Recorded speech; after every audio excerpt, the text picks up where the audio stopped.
একটি অভিযোগ উত্থাপন করলে সব অভিযোগই আমলে নেয় ট্রাইব্যুনাল। আইনজীবীদের কর্মবিরতির কারণে এক সময় আসামি পক্ষের কোনো আইনজীবী ট্রাইব্যুনালে উপস্থিত ছিলেন না।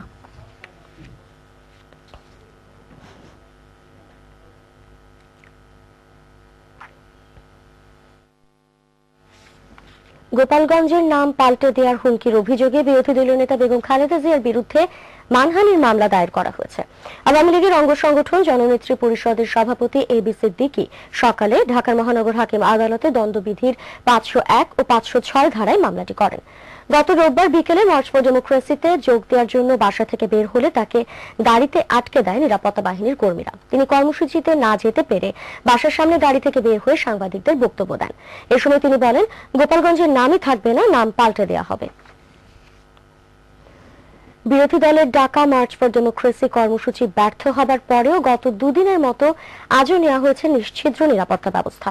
বাড়ির সামনে এবং আশেপাশে সড়ক মিলিয়ে সেখানে 6 প্লাটুন পুলিশ মোতায়েন করা হয়েছে। বেগম জিয়ার বাসভবনের সামনে আগের রাখা ট্রাক পরিবর্তন করে নতুন দুটো ও রাস্তায় গলির মুখে আরো 2টি বালি বোঝাই ট্রাক আড়াআড়িভাবে রেখে রাস্তা বন্ধ করে দেওয়া হয়েছে ব্যারিকেড।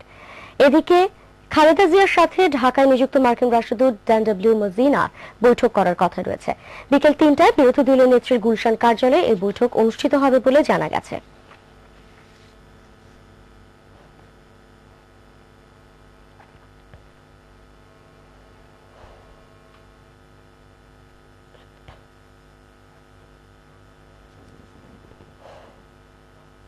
বাসভবনে খালেদা জিয়াকে অবরুদ্ধ করে রাখা ও মার্চ ফর ডেমোক্রেসি কর্মসূচিতে বাধা দেওয়ার প্রতিবাদে আজ সারা দেশে বিক্ষোভ সমাবেশ এবং আগামীকাল থেকে অনির্দিষ্টকালের অবরোধের কর্মসূচি ঘোষণা করেছে 18 দলীয় জোট। বিক্ষোভ কর্মসূচিকে ঘিরে বিএনপির কেন্দ্রীয় কার্যালয় এবং ফকিরাপুল থেকে কাকরাইল পর্যন্ত সড়কে রয়েছে ব্যাপক নিরাপত্তা। দুই দিকে পুলিশের ব্যারিকেড থাকায় ওই সড়কে অল্প সংখ্যক যানবাহন চলাচল করছে। সন্দেহ হলেই তল্লাশি চালাচ্ছে আইন শৃঙ্খলা বাহিনী। বিএনপি কার্যালয়ের কাছেই প্রস্তুত রাখা হয়েছে পুলিশের রাইড কার, জলকামান। এদিকে বিএনপি চেয়ারপারসন বেগম খালেদা জিয়াকে বাসভবনে অবরুদ্ধ করে রাখা, নেতাকর্মীদের গণগ্রেফতার ও গণতন্ত্রের জন্য অভিযাত্রা কর্মসূচিতে বাধা দেওয়ার প্রতিবাদে কেন্দ্রীয় ঘোষণার অংশ হিসেবে দেশের বিভিন্ন স্থানে বিক্ষোভ সমাবেশ করে 18 দলীয় জোট নেতাকর্মীরা। ঝিনাইদহে পুলিশের সাথে বিএনপি নেতাকর্মীদের ধস্তাধস্তি হয়। প্রতিনিধিদের পাঠানো তথ্য ভিডিও চিত্রে রাজিয়া সুলতানা স্মৃতির ডেস্ক রিপোর্ট। অসাংবিধানিকভাবে নির্বাচনকালীন সব দলীয় সরকার গঠনের প্রতিবাদে এবং নির্দলীয় নিরপেক্ষ সরকার ব্যবস্থা প্রতিষ্ঠার দাবিতে রাজশাহীতে বিক্ষোভ করে 18 দলের মহিলা নেতাকর্মীরা। মহানগরীর ভুবনমোহন পার্ক থেকে বিক্ষোভ মিছিল বের হয়ে প্রধান প্রধান সড়ক প্রদক্ষিণ করে একই স্থানে সমাবেশের মধ্য দিয়ে শেষ হয়। সমাবেশে বক্তব্য রাখেন অধ্যক্ষ সালমা শাহাদাত সহ মহিলা দলের স্থানীয় নেত্রীরা। মার্চ ফর ডেমোক্রেসি কর্মসূচিতে বাধা দেওয়ার প্রতিবাদে ঝিনাইদহে বিক্ষোভ মিছিল ও সমাবেশ করে জেলা বিএনপি। জেলা বিএনপি কার্যালয়ের সামনে থেকে মিছিলটি বের হয়ে শহরের পোস্ট অফিস মোড়ে পৌঁছালে পুলিশি বাধায় পণ্ড হয়ে যায়। এ সময় পুলিশের সাথে বিএনপি নেতাকর্মীদের ধস্তাধস্তি হয়। পরে শহরের গীতাঞ্জলি সড়কে সমাবেশ করে বিএনপি নেতাকর্মীরা।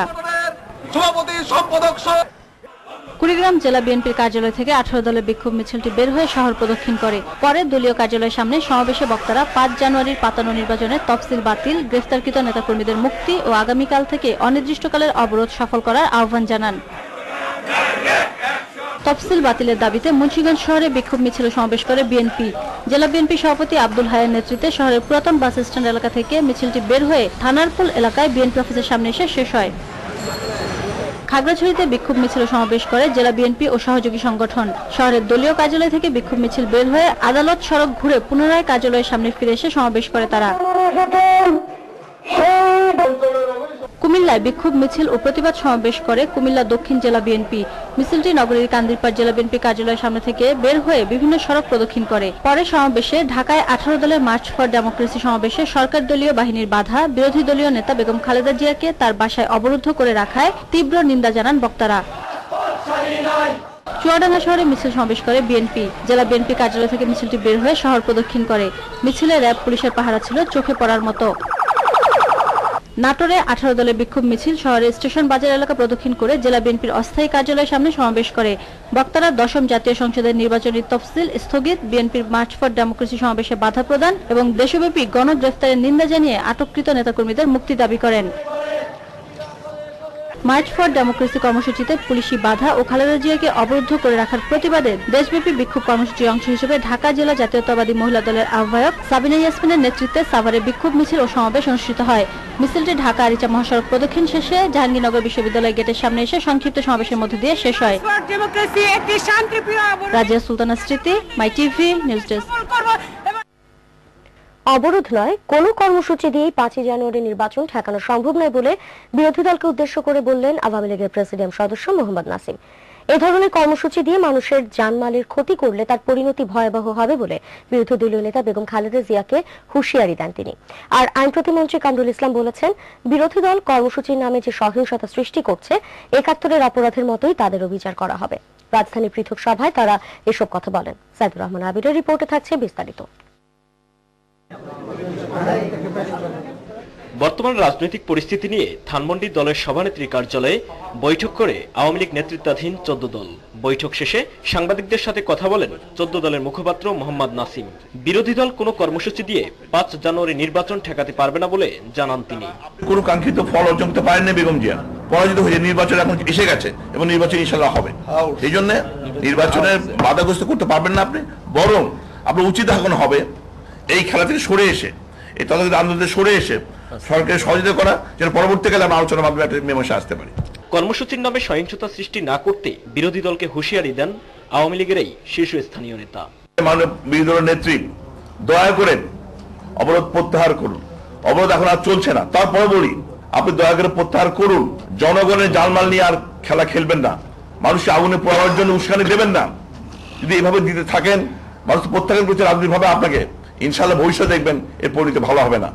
এদিকে ডিপ্লোমা ইঞ্জিনিয়ার্স ইনস্টিটিউটে এক আলোচনা সভায় দেশে যারা সহিংসতা সৃষ্টি করছে তাদের আইনের আওতায় আনার কথা জানান আইন প্রতিমন্ত্রী কামরুল ইসলাম। আজকে যারা গাড়িতে অগ্নিসংযোগ করছে, মানুষ হত্যা করছে, অবলা পশু পর্যন্ত হত্যা করছে, এটা 71-এর চাইতে ভয়াবহ অপরাধ তারা করছে। এদের বিচারও বাংলাদেশের মাটিতে করতে হবে। জাতি আমাদের ক্ষমা করবে না যদি আমরা এদের বিচার না করি। সাইদুর রহমান আবির, মাই টিভি, ঢাকা। নেতৃত্বের সুপ্রিম কোর্ট প্রাঙ্গণে প্রবেশ করে আইনজীবীদের হামলার প্রতিবাদে 2রা জানুয়ারি অনশন কর্মসূচি ঘোষণা করেছে বাংলাদেশ সুপ্রিম কোর্ট আইনজীবী সমিতি। অপরদিকে একই দিন সারা দেশে কালো পতাকা ধারণ করে বিক্ষোভ কর্মসূচি ঘোষণা করেছে জাতীয়তাবাদী আইনজীবী ফোরাম।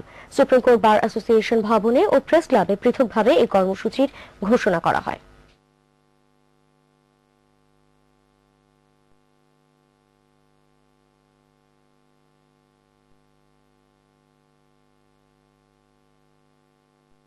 আমাদের ন্যায্য দাবি এবং অধিকার এবং সুপ্রিম কোর্টের ভাবমূর্তি রক্ষার্থে আমরা আগামী 2রা জানুয়ারি সকাল 10টায় এখানে অনশন কর্মসূচি পালন করব। নির্বাচনী প্রচারণায় অংশ নিতে রংপুরের পীরগঞ্জ যাচ্ছেন প্রধানমন্ত্রী শেখ হাসিনা। দুপুর 12:15টায় বিমানযোগে সৈয়দপুর বিমানবন্দরে পৌঁছান তিনি। সেখান থেকে সড়ক পথে তিনি নিজের নির্বাচনী এলাকা পীরগঞ্জে যান। বিকেলে সেখানে স্থানীয় আওয়ামী লীগ আয়োজিত জনসভায় ভাষণ দেবেন প্রধানমন্ত্রী শেখ হাসিনা। প্রধানমন্ত্রীর আগমনকে কেন্দ্র করে রংপুরে নিরাপত্তা ব্যবস্থা জোরদার করা হয়েছে। শহরের গুরুত্বপূর্ণ স্থানে মোতায়েন করা হয়েছে বিপুল সংখ্যক পুলিশ ও র্যাব। এদিকে প্রধানমন্ত্রীর আগমনের প্রতিবাদে এবং নেতাকর্মীদের বিরুদ্ধে মিথ্যা মামলা প্রত্যাহারের দাবিতে রংপুরে চলছে 18 দলের সকাল সন্ধ্যা হরতাল। এবার ফিরে দেখা 2013। আগের বছরগুলোর চেয়ে আওয়ামী লীগের নেতৃত্বাধীন মহাজোট সরকারের শেষ বছরটি ছিল আইন শৃঙ্খলা পরিস্থিতির দিক থেকে কিছুটা নাজুক। বিরোধী দলীয় জোটের নানা কর্মসূচি সরকারকে কাবু না করলেও আইন শৃঙ্খলায় নেতিবাচক প্রভাব ফেলেছে আর প্রাণহানিও অনেক বাড়িয়েছে। বছর ঘুরে একের পর এক হত্যাকাণ্ড জাতিকে নাড়া দিয়েছে, আর সাভারের রানা প্লাজার দুর্ঘটনা আলোড়িত করেছে পুরো বিশ্বকেই। 2013 সালের অপরাধমূলক ঘটনা প্রবাহ ও হত্যাকাণ্ড নিয়ে এসকে লিটনের বিশেষ রিপোর্ট।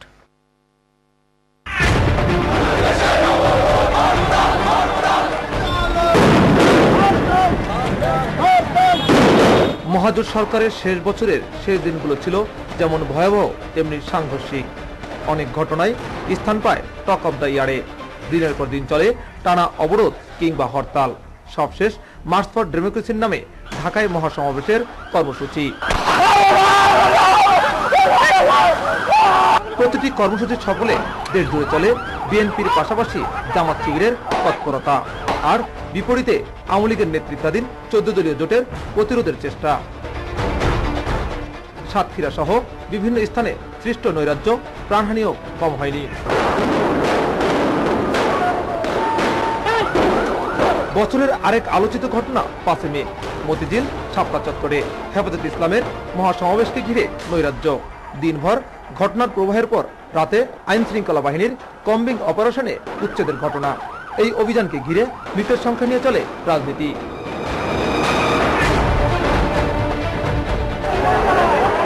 24 এপ্রিল সাভারের রানা প্লাজা ধসের ঘটনা দেশবাসীর পাশাপাশি আন্দোলিত করে বিশ্ববাসীকে।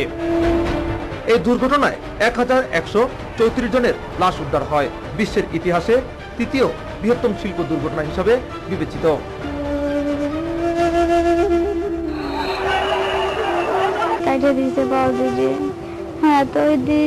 দেখতে পাই না, এখানে 20 জন ছিলাম, 3 জন মরে আছে ওখানে। উদ্ধারকৃত লাশের মধ্যে প্রাথমিকভাবে 322 জনের কোনো পরিচয় পাওয়া যায়নি, তবে পরে ডিএনএ টেস্টের মাধ্যমে অনেকেরই স্বজন খুঁজে পাওয়া যায়। আমার মেয়ে, আমার একটা মেয়ের দুই দিন ধরে খুশিরে বাবা পাই না, আমার মেউলা রে লাস্টে পৌঁছে যাচ্ছে, লাস্টে পাইতেছে না। আরেক আলোচিত ঘটনা বকে যায় স্কুল ছাত্রী ঐশী ও তার বন্ধুদের নিয়ে মা ও বাবা পুলিশ কর্মকর্তা মাহফুজুর রহমান দম্পতিকে হত্যার ঘটনা। এই ঘটনায় পুরো জাতি হতবাক হলেও ঐশী নিজের মুখেই স্বীকার করে হত্যার বিষয়টি। ফিল্মি কায়দায় নগরীর গুলশানে যুবলীগ নেতা মিল্কি হত্যার বিষয়টিও বছরের আলোচিত হত্যাকাণ্ড। বছরের শেষ সময়ে এসে গুপিবাগে 6 মার্ডার নগরবাসী সহ দেশবাসীকে আলোড়িত করে। দুর্বৃত্তরা বাবা ছেলে সহ 6 জনকে জবাই করে হত্যা করে, তবে এখনো তার মূল রহস্য উন্মোচিত হয়নি। অন্য কোনো বিষয়ে কোনো বিরোধ আছে কিনা সেটিকে মূলত মাথায় রেখে আমরা আমাদের যে তদন্ত কাজ সেটি আমরা শুরু করেছি। বছরটিতে সন্ত্রাসীদের কড়াল থাবা থেকে রক্ষা পায়নি সাংবাদিকরাও। 21 পদকপ্রাপ্ত প্রবীণ ফটো সাংবাদিক আফতাব আহমদকে নৃশংসভাবে হত্যা করে দুর্বৃত্তরা। এত সব আলোড়ন সৃষ্টিকারী ঘটনার মাঝে আলোচিত বিশ্বজিৎ হত্যার রায় দেওয়া হয় 18 ডিসেম্বর। পুরান ঢাকার দর্জি দোকানি বিশ্বজিৎকে হত্যার দায়ে ছাত্রলীগের 8 কর্মীকে মৃত্যুদণ্ড দেয় আদালত, আর 13 জনকে যাবজ্জীবন কারাদণ্ড দেওয়া হয়। পুরো বছরের মধ্যে শেষ দিকে এসে বিচারের রায়ে স্বস্তির নিঃশ্বাস ফেলেন সাধারণ মানুষ।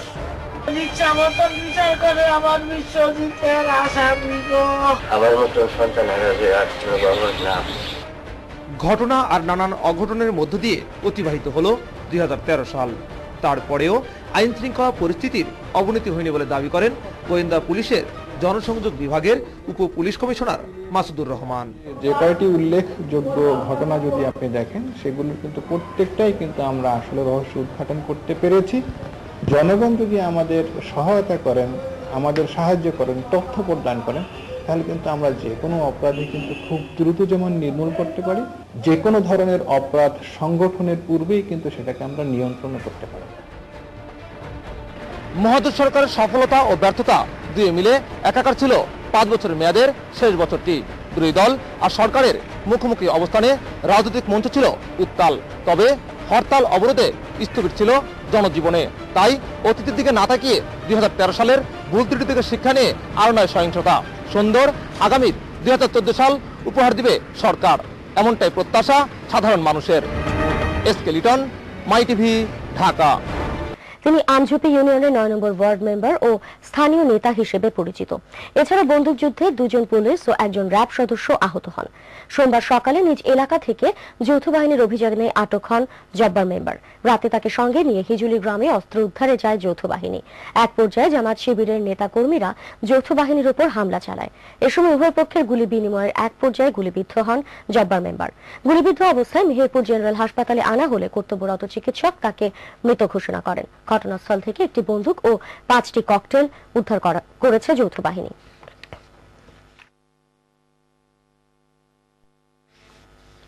ঘন কুয়াশার কারণে প্রায় ৮ ঘন্টা বন্ধ থাকার পর আবারও মাওয়া কাওড়াকান্দি নৌ রুটে ফেরি চলাচল শুরু হয়েছে।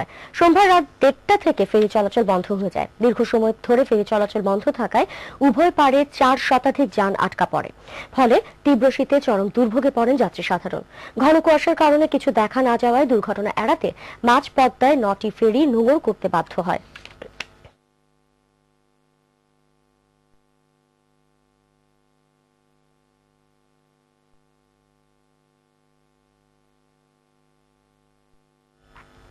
জানিয়ে দেব আন্তর্জাতিক সংবাদ।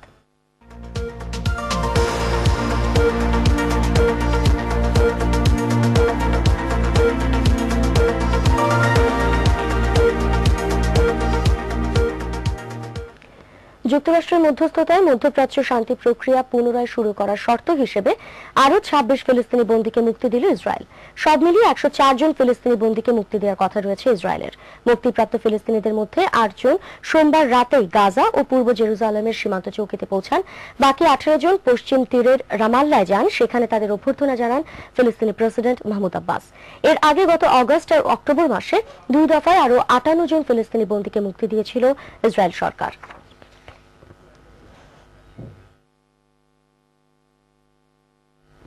অস্ট্রেলিয়ার পশ্চিমাঞ্চলে এগিয়ে আসছে ভয়াবহ ঘূর্ণিঝড় ক্রিস্টিন। এই মুহূর্তে ঝোড়ো বাতাসের বেগ ঘন্টায় ২০০ কিলোমিটার বা ১২০ মাইল। এর প্রভাবে বন্যার আশঙ্কা করা হচ্ছে। পোর্ট হেডল্যান্ড ও কারাথা অঞ্চল সহ আরো বেশ কিছু এলাকায় রেড অ্যালার্ট জারি করা হয়েছে। এসব এলাকার অধিবাসীদের বাড়ির ভেতরে থাকতে পরামর্শ দেওয়া হয়েছে। আবহাওয়া দপ্তরের সূত্রে জানা গেছে, উপকূল স্পর্শের সময় বাতাসের বেগ থাকবে ঘন্টায় ১০৭ কিলোমিটার। পোর্ট হেডল্যান্ড শহরের মেয়র কেলি হোলেট ভারী ক্ষয়ক্ষতির আশঙ্কা প্রকাশ করেছেন। রাশিয়ার ভলগোগ্রাদ শহরে ২টি পৃথক আত্মঘাতী বোমা হামলার প্রেক্ষিতে দেশটিতে অনুষ্ঠিত হতে যাওয়া শীতকালীন অলিম্পিকের প্রস্তুতিতে সব ধরনের নিরাপত্তা সহযোগিতা দেওয়ার কথা বলেছে যুক্তরাষ্ট্র। এর আগে শহরটিতে পরপর দুদিনের আত্মঘাতী হামলায় অন্তত ৩১ জন নিহত হয়। এই হামলার পর নিরাপত্তা ব্যবস্থা নিয়ে উদ্বেগ দেখা দিয়েছে রাশিয়া জুড়ে। জাতিসংঘের মহাসচিব বান কি মুন এই হামলার তীব্র নিন্দা জানিয়েছেন। রাশিয়ার প্রেসিডেন্ট ভ্লাদিমির পুতিন রাশিয়া জুড়ে নিরাপত্তা ব্যবস্থা আরও জোরদার করার নির্দেশ দিয়েছেন।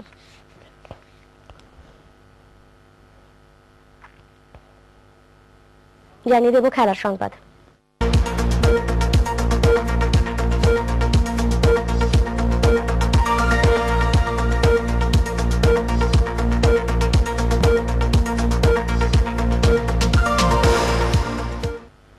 আবুধাবিতে সিরিজের প্রথম টেস্টের প্রথম দিনে পাকিস্তানের বিপক্ষে টসে হেরে ব্যাট করছে শ্রীলঙ্কা। শেষ খবর পাওয়া পর্যন্ত লঙ্কানদের সংগ্রহ ২ উইকেটে ৬৭ রান। দিনের শুরুতে ২ ওপেনার দিমুথ করুণারত্নে আর কুশাল সিলভার ব্যাটিং নৈপুণ্যে দিনের শুরুটা ভালো হয় লঙ্কানদের। এর আগে ৩-২ ব্যবধানে ওয়ানডে সিরিজ জিতে নেয় বাড়তি আত্মবিশ্বাসে রয়েছে পাকিস্তান।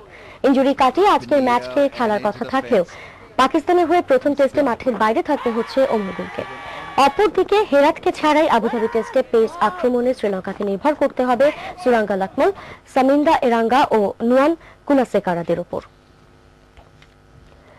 ডারবান টেস্টের মধ্য দিয়ে সমাপ্তি ঘটল ক্রিকেট সেন্সেশন জ্যাক ক্যালিসের টেস্ট ক্যারিয়ারের। ১.৫ যুগের ক্যারিয়ারের শেষ বেলায় তাই আবেগ আপ্লুত হয়ে পড়েন সর্বকালের অন্যতম সেরা এই অলরাউন্ডার। গ্যালারি ভর্তি ভক্ত সমর্থকদের শুভেচ্ছায় সিক্ত হয়ে ক্যারিয়ারের ইতি টানেন তিনি। তবে টেস্ট ক্যারিয়ারকে বিদায় জানালেও সীমিত ওভারের ক্রিকেট চালিয়ে যাবেন ক্যালিস। বিস্তারিত শাকিল কালামের রিপোর্টে। পুরো নাম জ্যাক হেনরি ক্যালিস, ক্রিকেটার যার পরিচিতি জ্যাক ক্যালিস নামে। ডারবানে ইতিহাসকে সাক্ষী করে ভারতের বিপক্ষে টেস্ট ম্যাচে জয় নিয়েই ১.৫ যুগের ক্যারিয়ারের ইতি টানলেন এই ক্রিকেট সেন্সেশন। ১৯৯৫ সালের ১৪ ডিসেম্বর ডারবানে ইংল্যান্ডের বিপক্ষে মাত্র ২০ বছর বয়সে অভিষেক হয় ক্যালিসের। তবে বিদায় বেলায় সেই ডারবানেই পেয়েছেন ক্যারিয়ারের ৪৫তম শতক।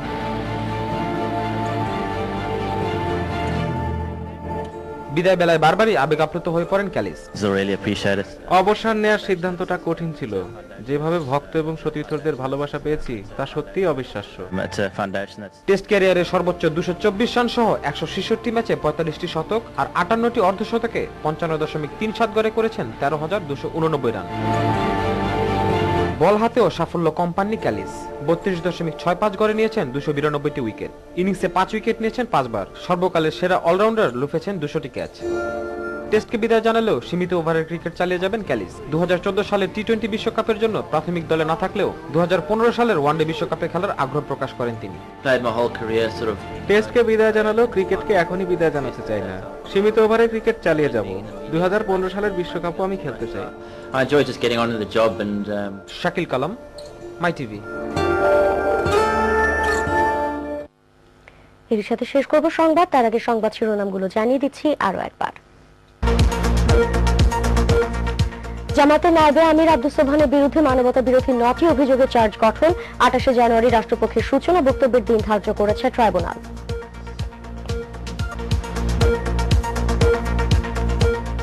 খালেদা জিয়াকে অবরুদ্ধ করে রাখা ও মার্চ ফর ডেমোক্রেসিতে বাধা দেওয়ার প্রতিবাদে সারা দেশে 18 দলের বিক্ষোভ সমাবেশ, কাল থেকে অনির্দিষ্টকালের অবরোধ।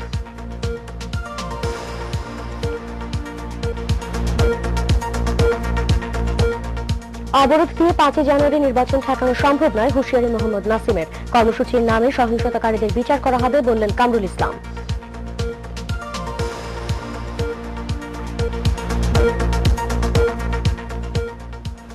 নির্বাচনী প্রচারণায় অংশ নিতে পীরগঞ্জ যাচ্ছেন প্রধানমন্ত্রী শেখ হাসিনা। বিকেলে ভাষণ দেবেন স্থানীয় জনসভায়। প্রতিবাদে জেলায় চলছে সকাল সন্ধ্যা হরতাল। যুক্তরাষ্ট্রের মধ্যস্থতায় মধ্যপ্রাচ্য শান্তি প্রক্রিয়া পুনরায় শুরুর শর্ত হিসেবে আরো 26 ফিলিস্তিনি বন্দীকে মুক্তি দিল ইসরায়েল।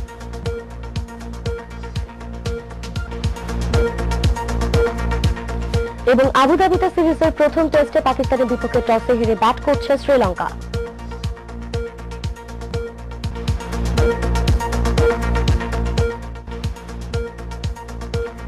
ধন্যবাদ আমাদের সাথে থাকার জন্য। জেলা সংবাদ প্রচারিত হবে বিকেল 5টায়।